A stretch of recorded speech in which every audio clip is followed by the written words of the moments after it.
G'day guys, how's it going? It's Castlegate here, bringing you another video of Gemcraft Frostborn Wrath. I feel like I've kind of let myself and let you guys down a little bit because I've made videos during the Vidmas period where I explained how you could go ahead and do a quick start on Gemcraft Labyrinth and Gemcraft not Chapter 0, the Chasing Shadows, that's the one. I also tried to find some way that I have not already touched on for Gemcraft Frostborn Wrath that allows you to get sort of like a reasonably quick start, something that will help you get that jump start that makes the whole game a lot easier to play. Unfortunately, this is a video of failure. I have not found a single thing, to be honest. There's very little I can do. Or what I have done, what I did was, I'll show you already saw it, but let me show you the saves that I have. Ignoring this one, because this one's, it is what it is. I have tried in the past, using all of the knowledge that I learnt from playing this save, and my better understanding of Frostborn Wrath in general. I used that knowledge a long time ago, many months ago, to try again, and see if I could make Gemcraft Frostborn Wrath a much easier experience. See, a lot of people were complaining, apparently, that Gemcraft Frostborn Wrath was too hard. And you know what? They were actually right. I even found it really difficult when the very first release of the game came out. A lot of the wizard stashes were inside trials, and I kind of sucked at trials. I didn't really want to play the game that way. It just wasn't my preference. It's not a bad way to play the game, but, even though those trials, they are very challenging, and you know what, there was, I think within a few days, someone had put out a video posted for every single field's trial at the time that existed. I think it was like 108 fields or something like that, or 112 trials, or no, I think it was like 80 trials, something like that. Anyway, a ridiculous number of trials. Every single one that was in the game at the time was done, and there was videos showing exactly how to do every single one of them. I'm like, wow, that person must have got a beta release or something to play, because there's no way anyone could beat the game that quickly. But anyway, I tried all of the stuff that I'd learnt in this particular save, and, well, I did have a much better time of playing Gemcraft Frostborn Wrath, but it was still a bit of a grind. So I thought, okay, hold on a second, I've been playing all of the Gemcraft, so I'm feeling a little bit more confident. Let me see if I can play yet again. And I started this particular save. This was a level 160 now. I started this about 3 or 4 days ago. And you know what? I've tried reapplying everything that I learnt, and maybe a few more tricks regarding the abuse of, fields with shrines, like field V2, U3, N3, even R4 gave a good amount of endurance. And also I tried to abuse, once I received the orange gem, which honestly was actually quite difficult to get. To unlock field Z5, you have to go ahead and break open the wizard stash on field Z4. Now that's no mean feat, because the wizard stash is tucked right there, just to the right of your orb, and it's kind of in a crappy place whereby you can't really shove many towers nearby there to try and attack this. Honestly, at the time it felt like a monstrously beefy stash. It had a mega load of health, and I think armor as well, or was it was like 444 health or something like that, which at the time, when you first reach there, if you make a beeline through all the fields to Z4, is like a stupid amount of health. Along with the horrible positioning where you can't use the same gems to fire at all of the monsters that are coming through, as well as attacking the wizard stash and stuff. It's just a horrible positioning, and it's really hard to break that one open. So that took me ages, but even after doing that, making a beeline to Z5, getting that wizard stash that holds the orange gem, even then, okay, I had most of the skills that I have now. I did not have Fury, I did not have True Colors, and I think also Ice Shards and Barrage I didn't have either. or whiteout for that matter. Or did I have whiteout? I don't know. But yeah, I had most of these other ones, not demolition either. So I did have resonance, I did have fusion, orb of presence, mana stream. I had amplifiers, pylons, lanterns, which are useless, honestly, until like very much further down your journey, where you're wizard level 500 or 1000. That's when lanterns might actually come in useful. And also traps. And I was really struggling. I'm not going to lie. I could not think of a new way of being able to, I don't know, get that magical, really, really high experience score. Mostly because I was also struggling with my talisman. In fact, I feel like I'm struggling with it now. I had some pretty decent sort of fragments here ready to go inside this talisman, but honestly, the thing that I've been really lacking until very recently is shadow cores. And of course, as you know, if you want shadow cores, then you've got to go down to map tile D, where if you beat the wizard, break open the wizard stash for D1, you'll get not the skill, but the battle trait for ritual, which allows you to force, up to 12 or 13 or something like that extra special monsters onto the field every time you play. So then you play on a very short journey field like S1 or something like this, and you'll find that it's really easy to just keep on playing the same field over and over and over again, and you'll get about 500-600 shadow cores every time you play it. It's reasonably quick. It's a bit grindy, but yeah, that's where I'm at the moment. But honestly, I was thinking to myself, what else can you do? What can we do to get much higher scores? I mean, honestly, I'd already beaten endurance enough to the point where now I've got 90 waves in endurance, which is quite a few, okay?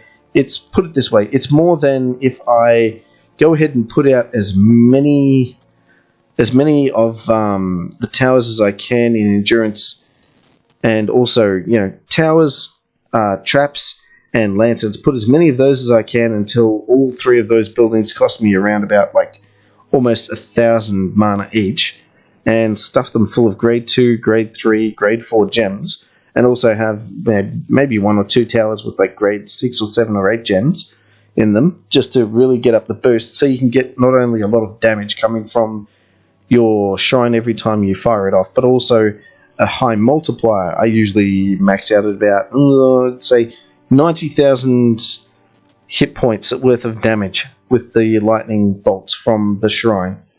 Now, that's what I've been doing, and before that, I wasn't doing much worse. It was around about, I'd max out at about 60,000, which is alright. And honestly, when you've got 90 waves, trust me, once you get past wave 70 or 80, even if you're not angering the waves, you're not really getting much in the way of kills after that. So, yeah, shrines are only useful up to a certain point, and I was trying to abuse them as much as possible. I have to admit, I was abusing them a lot at first, especially field V2 and U3, and eventually when I got to it, also N3. R4 was kind of a nice surprise in that I got a much higher score than I was expecting, but honestly, it wasn't that great of a score anyway. But still, it's nice to get almost 300,000 XP this early in the journey. But aside from that, there was no way I was ever actually going to just beat endurance outright. I tried my hardest on field Z5, and you know what? I kind of sort of came close. I know field Z5 isn't exactly an easy field. The first wave has 80 hit points, and it's got 50 waves normally. So with 90 waves, the monsters, most of which are actually giant waves, they're not easy. I got to around, I think, wave 70, 75, and then I just petered out. Mostly because this, even though it wasn't a great field to start with, it does have a mana shard that is huge. It's got 90,000 mana in it. So I did my usual mana farm at the very start, just near the entrance there, and I also had some stuff farming away from the shard. You know what? Even with all of that happening, I still couldn't get to past around wave, I think, I don't know, it was 72 or something. And I was thinking to myself, why? Why is this so difficult?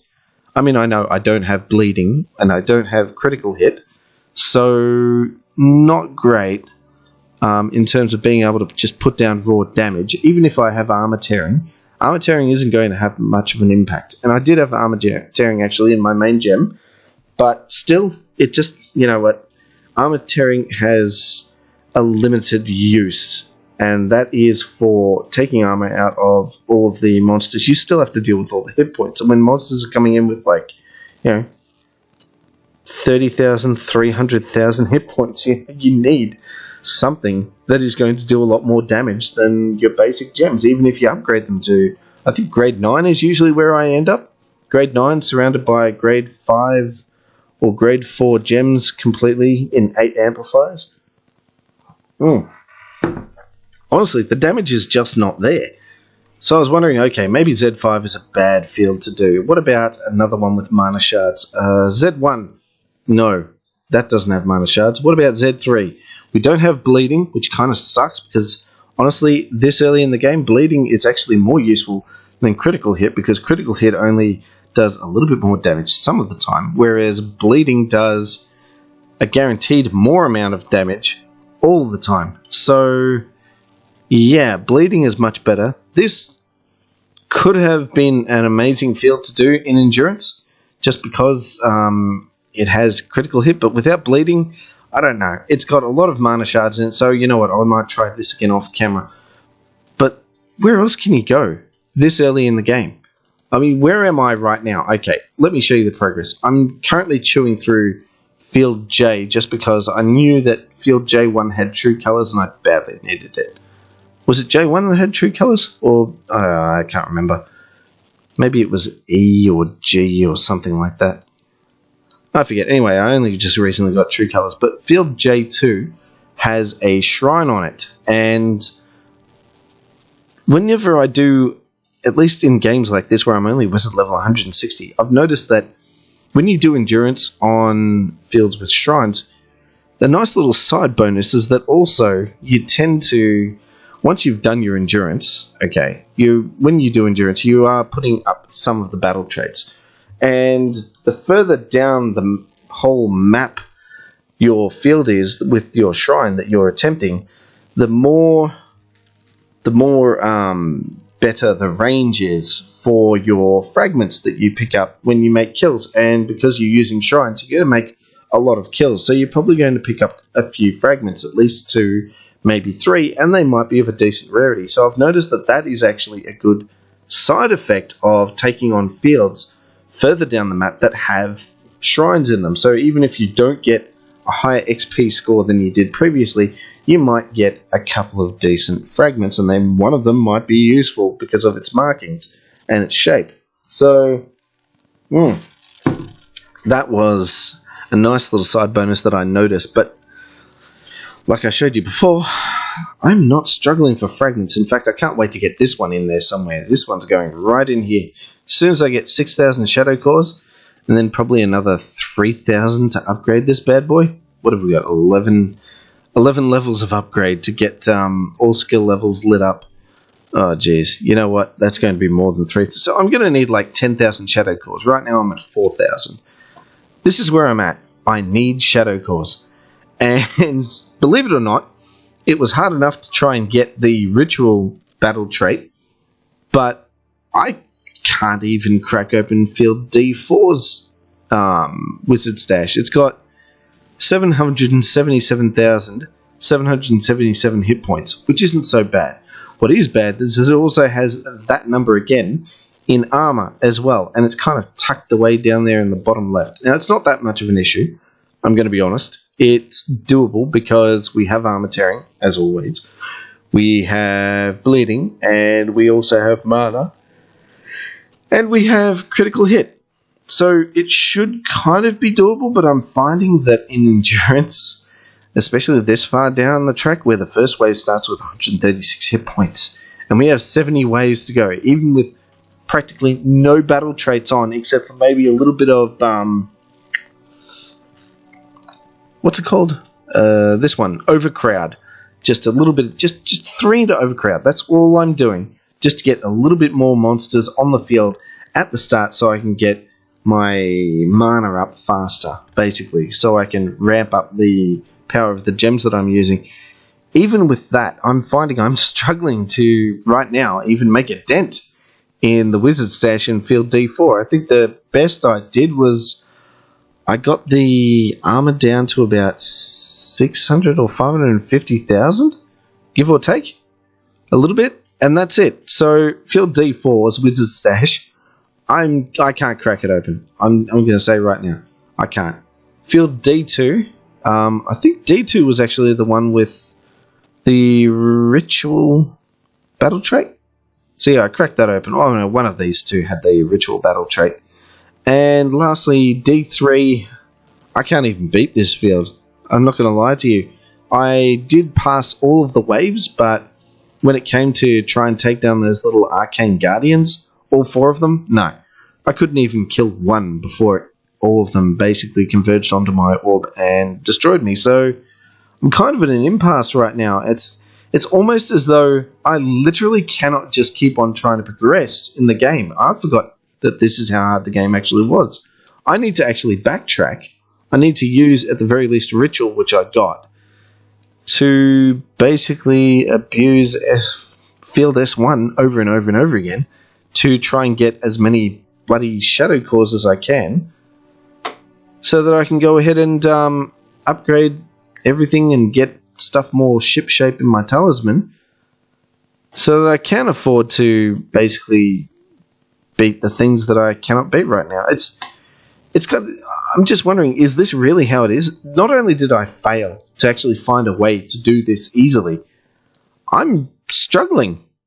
I mean, it's not a huge struggle. I'm not going to lie to you. The very first time I played this game, I was really, really struggling. Just like most other people, we were backtracking, we were trying to do this, we were trying to do that, we were trying to play endurance on just about every single field. It was taking a long time too. That's very time-consuming stuff.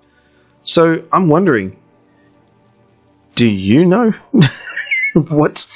Is there something that can be done? Not even at wizard level 160 at this state, but even before that, when I'm still sort of hovering around this area, you know, around P and O and N map tiles, and, you know, maybe just after you get the orange gem.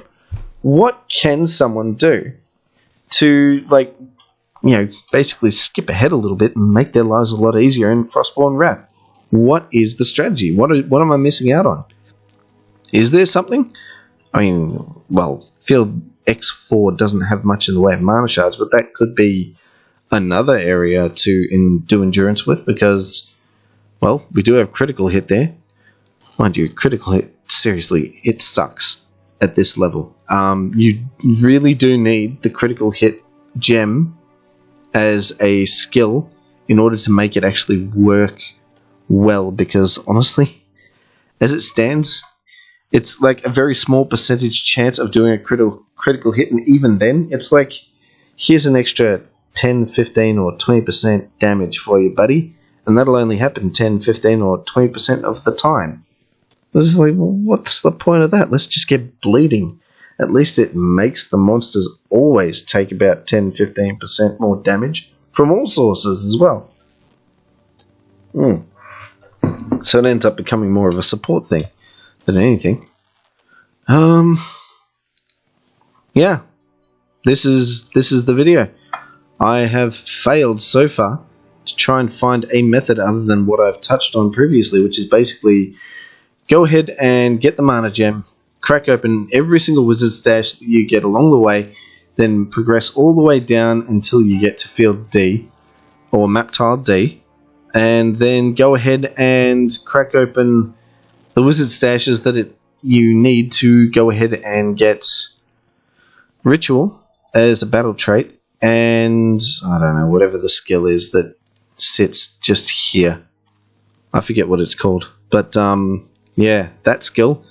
And then when you crank those two up all the way to 11, then you go back to field S1 and abuse the heck out of it, and hopefully you'll walk away with like 2,000-3,000 shadow cores every single time. Oh, and just in case you don't know what I'm talking about, let me show you what I mean. What you do is you do overcrowd. This This is how you abuse field S1. It likes it. Ritual all the way up. Overcrowd all the way up.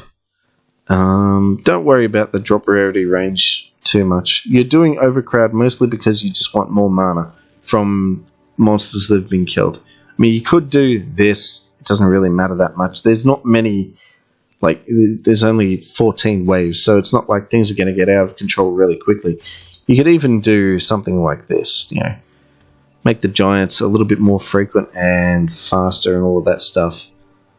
Maybe, what else could you do?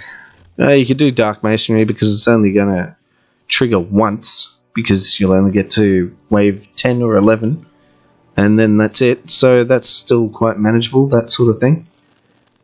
I mean, maybe a little bit of haste as well. Nah, that's not really worth it. But like I said, you don't do this for the drop rarity range for fragments. You do this for the cause. So you know what? Don't do all this rubbish. Just make it easy for yourself. All you need to do is this. Overcrowd, ritual, that's it.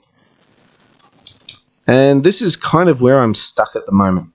I just need to do this over and over and over again until I've made about 20 or 30,000 cores, so I can spend them on upgrading my talisman and all of its fragments so I can get it into a much better state so that I can be more powerful and therefore progress. Surely that's...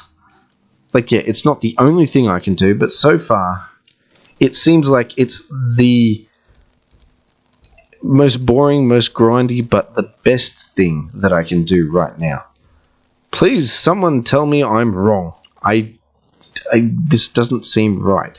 Like, this is what I have to do in order to progress. Is it really? Seriously?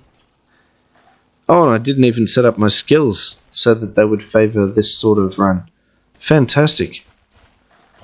Oh well.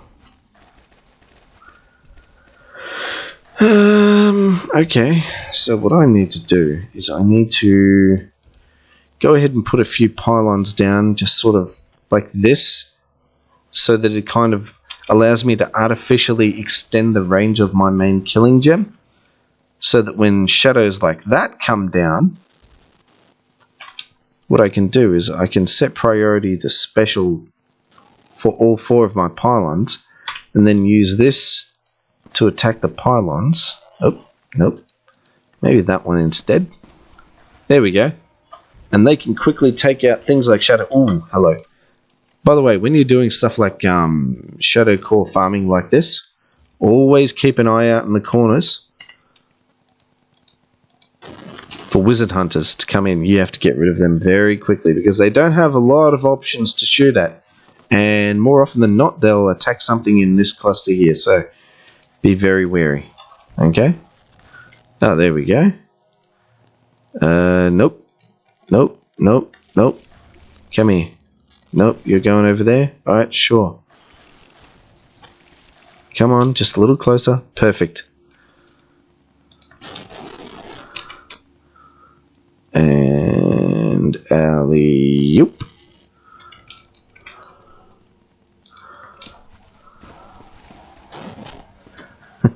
That worked out well. Don't worry about the monsters themselves from all of these waves, because honestly, your poison gems should be able to handle them if you have them targeting the least affected by gem specials. Like, what's the hit points? 44. Okay, straight away, these gems are doing more damage than all of these monsters can have in one hit using their poison. So you're free to go ahead and, you know, target these instead. Oh, Wizard Hunter, hello. And I think I can upgrade. Yeah, I can. There we go. Little tip, always use beam when attacking Wizard Hunters. There we go. And let's keep confusing this poor Spectre. Ooh. Hey, lots of shadows. That's actually really good because, honestly, shadows put out the most...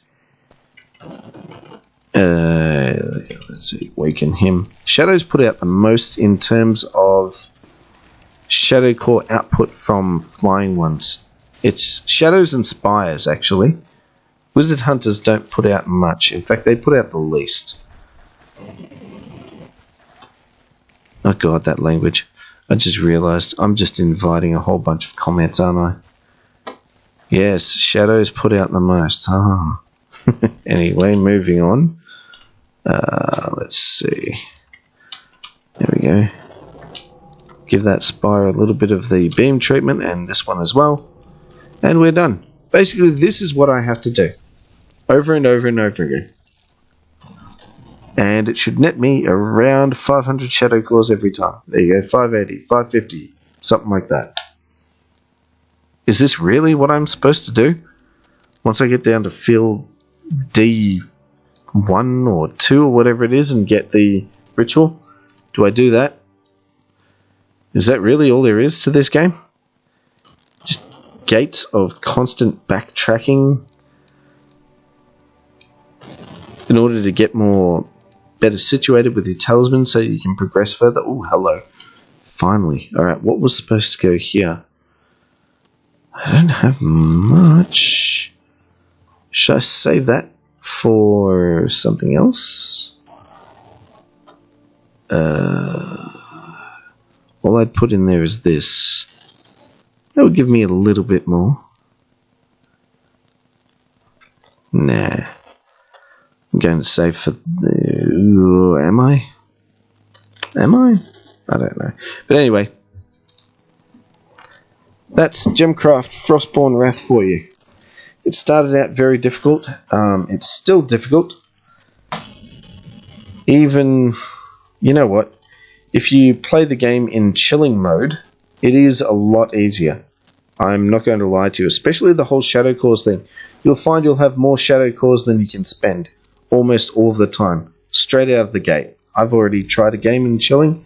I didn't save it, but I did play through for about, I think, 8 or 10 fields or something like that, and I found I was already getting, bonuses from my talisman because my fragments were coming out quite nicely. I was having plenty of cores, so I was upgrading them as well. There was no problems trying to kill all of the monsters. Everything just seemed a lot easier. So it is a welcomed mode. I don't play it though. To be honest, I still play normal Frostborn. I'm still, just like you, waiting for Iron mode to come out. What was Iron mode supposed to be anyway? I think it's supposed to be a lot tougher than Frostborn. With like a lot of restrictions and stuff like that. Or was it no skills mode or something? I don't know. I can't remember. But basically, think about how hard Frostborn is.